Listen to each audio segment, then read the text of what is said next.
I'm calling it to order. We will begin this meeting by acknowledging that we are meeting on the land that has been under the stewardship of the Anishinaabe, Haudenosaunee, and Huron-Wendat from time immemorial.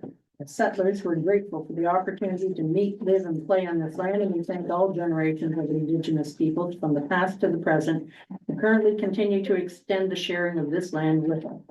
We recognize and deeply appreciate their ongoing connection to this place. We also recognize the contribution of the Métis, Inuit, and Indigenous peoples who now live and make this region their home, and who have both shaped and strengthened this community and our province and country as a whole. As settlers, this recognition of the contributions and ongoing importance of Indigenous peoples to the area must also be closely and overtly connected to our collective commitment to make the promise and the challenge of truth and reconciliation real in our communities and to bring justice for murdered and missing Indigenous women and girls across our country. Is there any declaration of pecuniary interest in the nature thereof? Seeing none. Madam Mayor, before you proceed, there's just one minor change to the public meeting. So you will notice on the regular council agenda, there is a planning report for consent to minor variance application. This will be moved over and done after our zoning bylaw amendment. So it's part of the public meeting. So that's page 32. 33 to 49 in the regular agenda. Okay.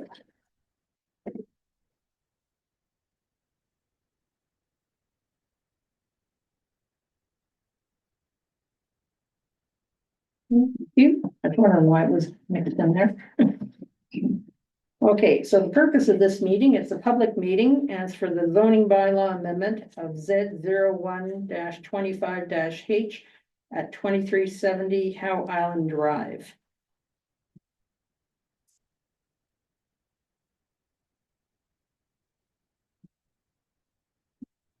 Presentation, or you want a motion to bring it on the floor? No, Dimitri, we'll turn it over to Dimitri. And okay, Dimitri, thank you very much for attending today from the county. Thanks, Madam Mayor. Good morning, members of council. Vanessa, am I going to be able to get slides up? No. I have slides so the audience, everybody that's zoomed in can see. I'm unfortunately, I can't display on that screen for whatever reason at this point. That's fine. That's not a problem. I mean, Sure. Yeah. So before we start, I need to read the procedure and statement for the public meeting as required by the Planning Act. So under the planning portion of the agenda, council will be conducting two public meetings under the Planning Act, including items that will be heard by council as the Committee of Adjustment. Personal information collected as a result of these public meetings is collected under the authority of the Municipal Act, the Municipal Freedom of Information Protection and Privacy Act, the Planning Act, and all other relevant legislation, and will be used to assist in making a decision on the matter. All names, addresses, opinions, and comments may be collected and may form part of the minutes that will be available to the public. Questions regarding the collection should be forwarded to the township clerk.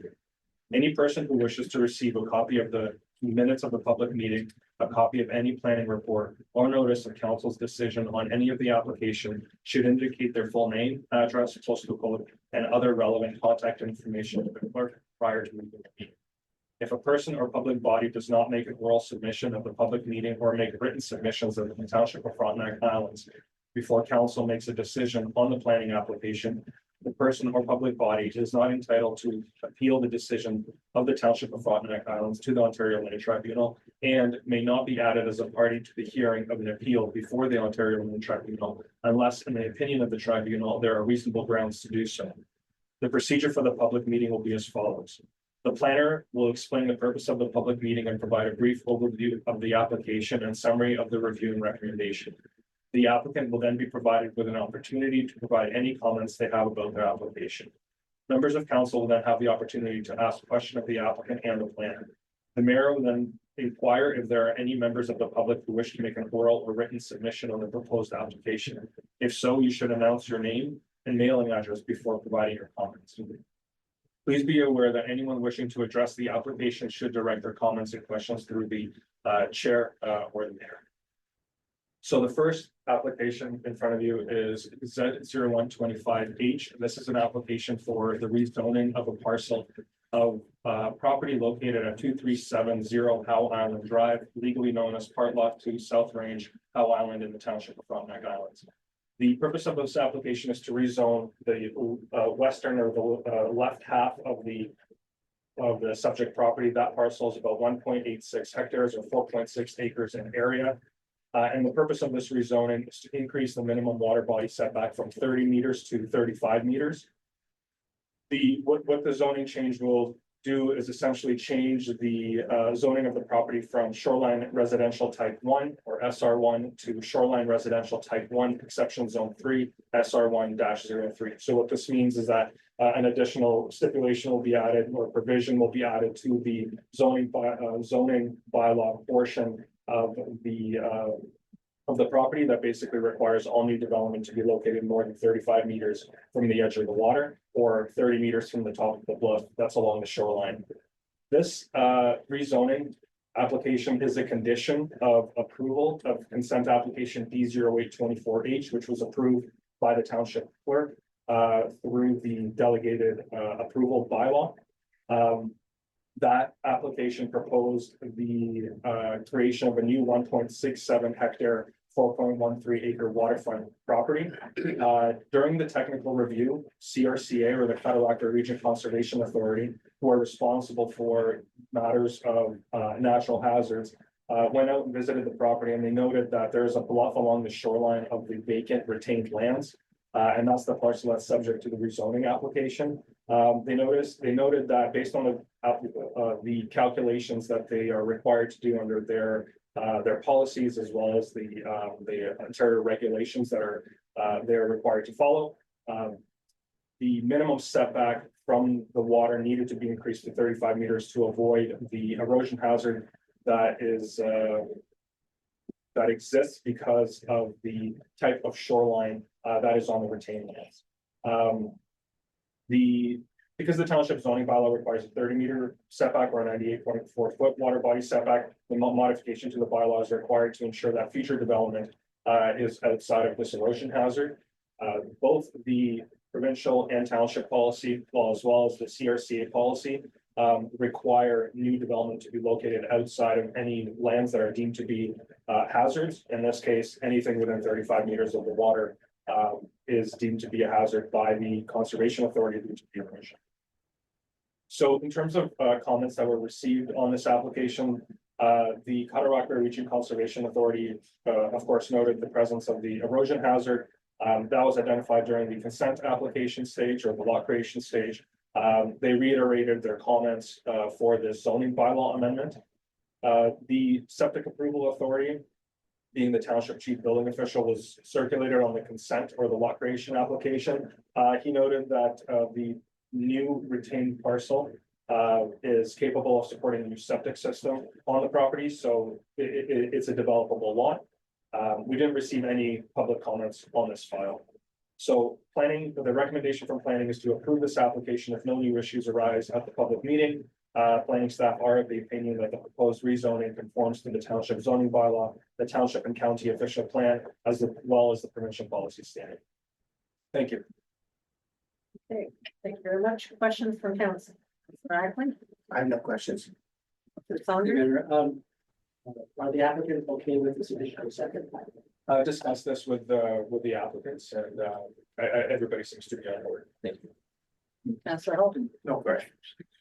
And is Councillor Jablonski? He is on. He's online. Online and no questions. Thank you, Mayor. Okay. When I read through, I didn't see any history per se of any effect on the cliff in 2017 and 19 in particular. They're our two most recent high water events.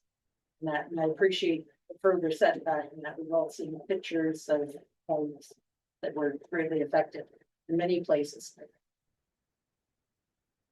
I wish that the Cat Rockaway Association had provided some of the historical data to find out if there is any erosion that had occurred and how much up to that point in time. But 35 meters, if that's in their judgment, I don't have a problem with it, but I am keenly aware that there's an awful lot of people with waterfront property especially near what they thought was stable cliffs, no longer near what they are at the stable cliffs.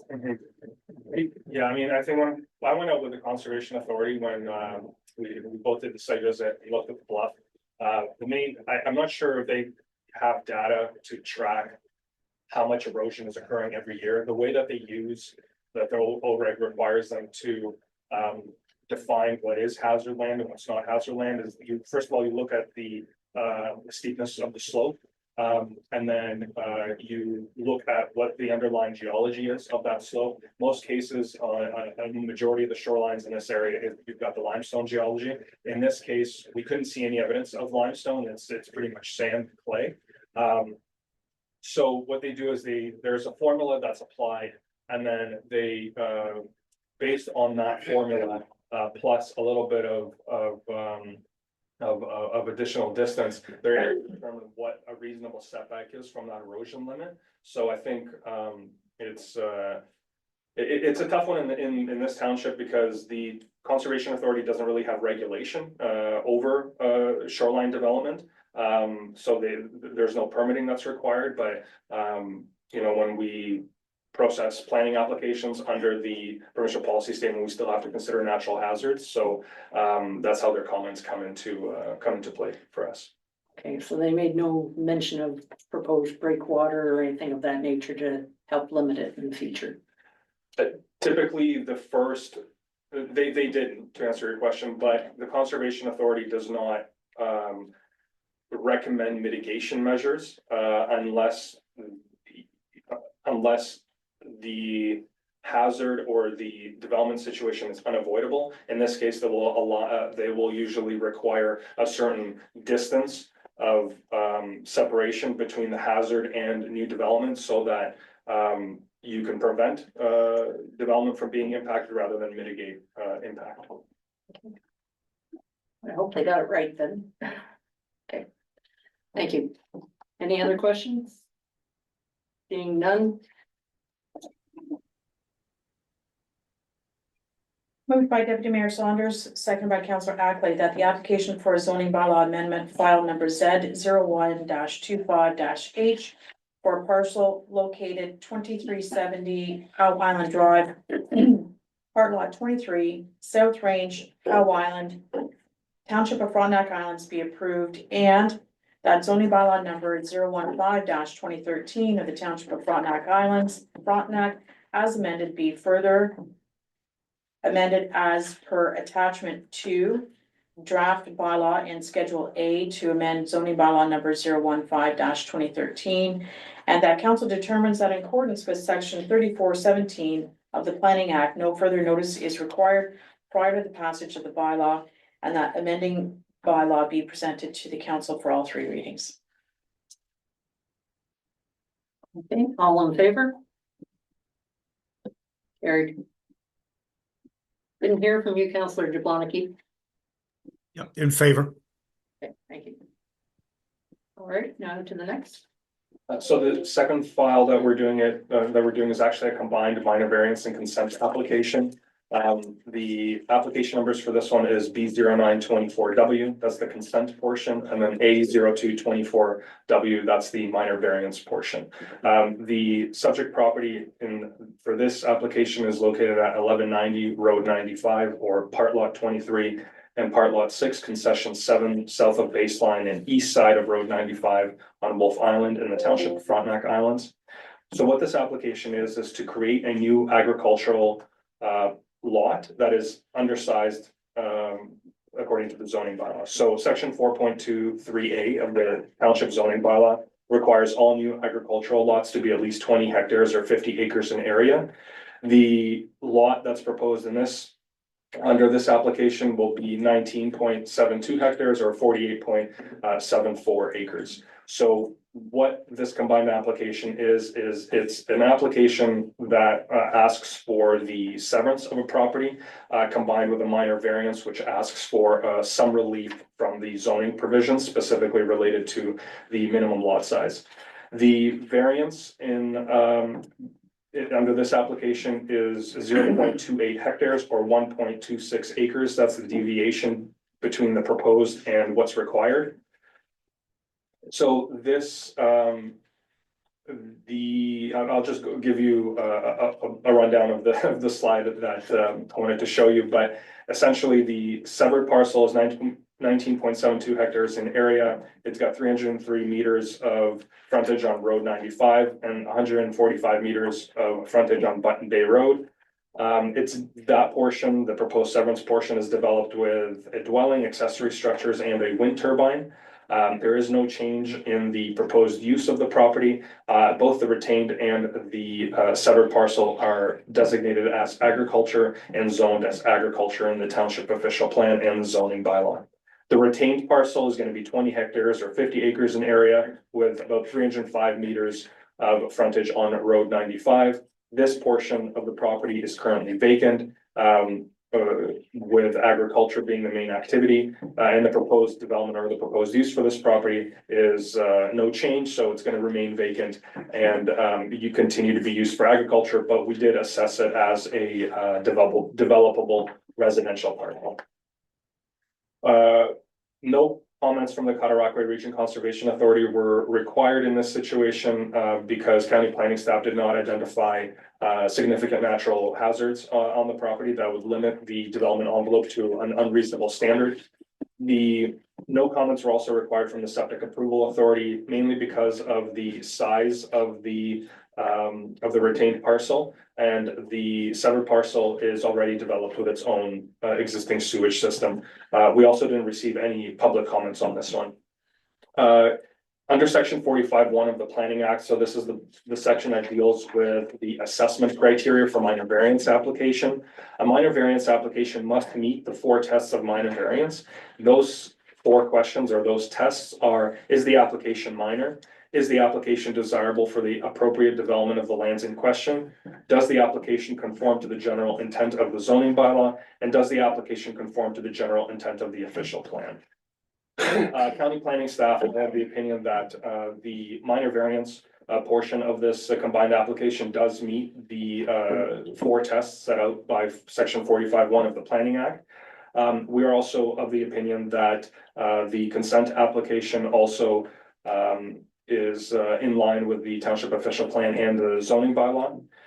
I had a question earlier this morning about what is the minimum separation distance between wind turbines as well as and new sensitive land uses. So if the property owner wanted to develop on the vacant portion of the lands, what's the minimum setback that they would need to meet from the wind turbine for that to be possible?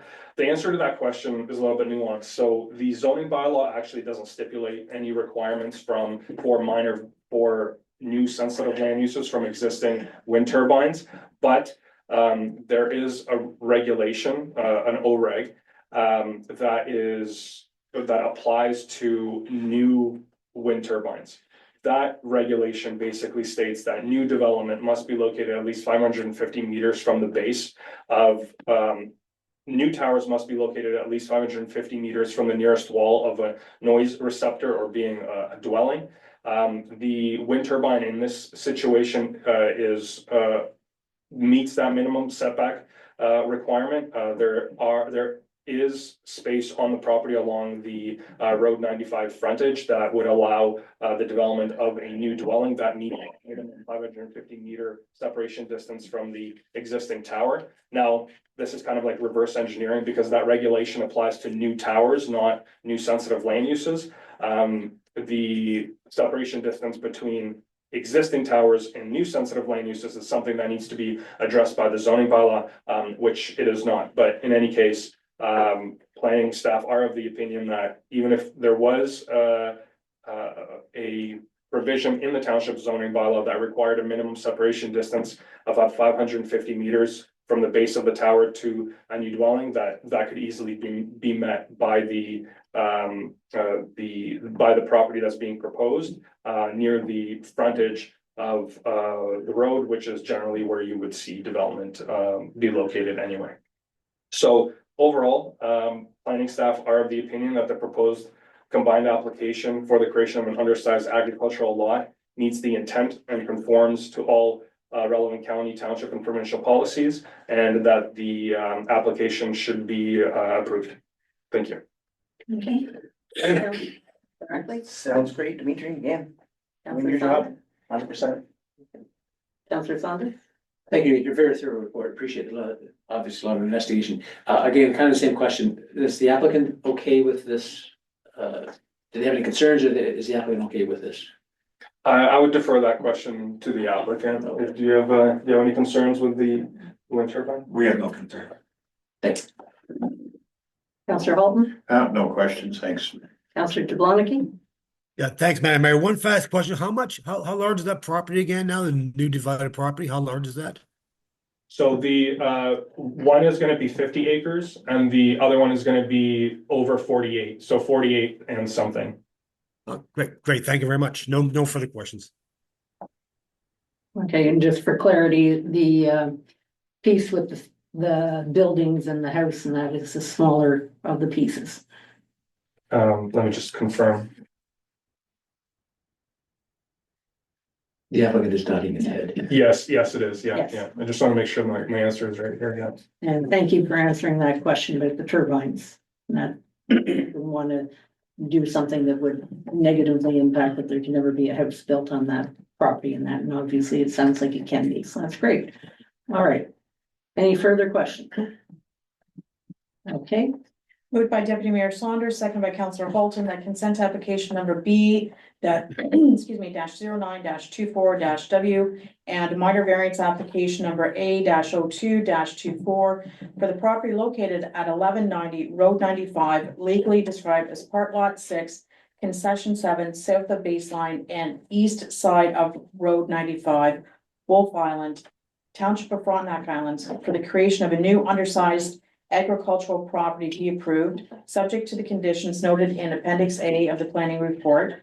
And that the clerk shall issue the notice of decision in accordance with the requirements of the Planning Act, including providing the notice of decision to the applicant, any person or public body that made a written request to be notified, and any other person or public body prescribed, and that all conditions outlined in the notice of decision shall be completed and the certificate of official issued within a period of 2 years after the notice of decision was issued as required by the Planning Act. okay, all those in favor? There. In favor. Carried. Thank you. Thank you very much. Awesome. Thank you very much, everybody.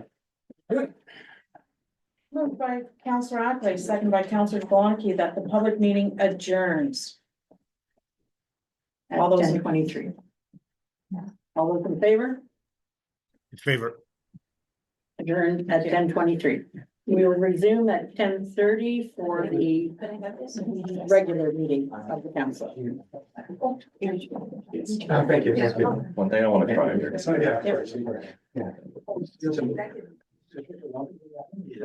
We're getting a little closer.